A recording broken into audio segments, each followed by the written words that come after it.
Tanishka here. Welcome to my YouTube channel, and today we're going to talk about the periodic table of elements, as today is International Periodic Table Day. Let me first tell you what the periodic table is. The periodic table, or the periodic table of elements, is an organized array of all the chemical elements in order of increasing atomic number, or the total number of protons in the atom's nucleus. That means if you have an atom with 80 protons, it's always mercury. You cannot have mercury with 79 protons or with 81 protons. This means that each and every atom has a specific atomic number and a number of protons unique to itself. Now let me introduce you to the man behind the periodic table, Dmitry Ivanovich Mendeleev. He was a Russian chemist.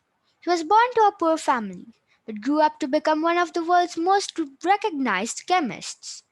He didn't win the Nobel Prize of Chemistry in 1905, though he did have an honor that none could do. He has an element named after him. Yes, it's element 101, Mendelevium. It's an actinide. Now, let's jump straight into the composition of the periodic table of elements. Starting from the left, we have the alkali metals. The alkali metals are a group of highly reactive metals which you can't find naturally lying around on the ground. Instead, you need to extract them from their ores. Examples of such metals include lithium, sodium, potassium, rubidium, cesium, and francium. Over to the right, we have the alkaline earth metals. These are not as reactive as the alkali metals, though they still are super reactive. They react very well with the halogen gases, which we will be talking in a short while later. Next, we have the transition metals. The transition metals are a series of metals which you would definitely consider as metals. I mean, come on, who doesn't think gold, platinum, silver, mercury, iron, cobalt, nickel, copper, and zinc are metals? Well, they are very good conductors of heat as well as electricity. Next, we have this giant category over here, which is most often grouped together as the metals, metalloids, nonmetals, and semimetals. What surprises and intrigues me the most here is the nonmetals category. The nonmetal category contains most of the elements which are vital for humans and other living things to survive on this planet, such as carbon, nitrogen, oxygen, and hydrogen. Just beside this huge category full of amazing elements, we have the halogen gases, which I've talked about earlier. The halogen gases are gases which are mostly non reactive, they react very well with alkaline earths. Lastly, we have the noble gases, which are very non reactive. So that's just a quick overview. But we forgot something. What are these two elements here?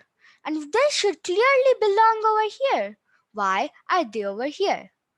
Well, they are the lactolite and actinide elements, and they have just moved down to their own little island because there is not much space on a standard A4 sheet to fit all of them.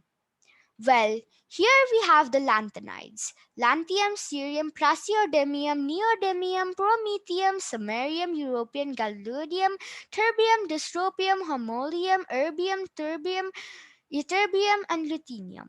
These are the rare earth elements, meaning that they can be found in the earth in very meager quantities. So, we need to use them wisely, otherwise we might run out of them. Below them, we have the actinide series, a group of very radioactive elements which are mostly synthesized.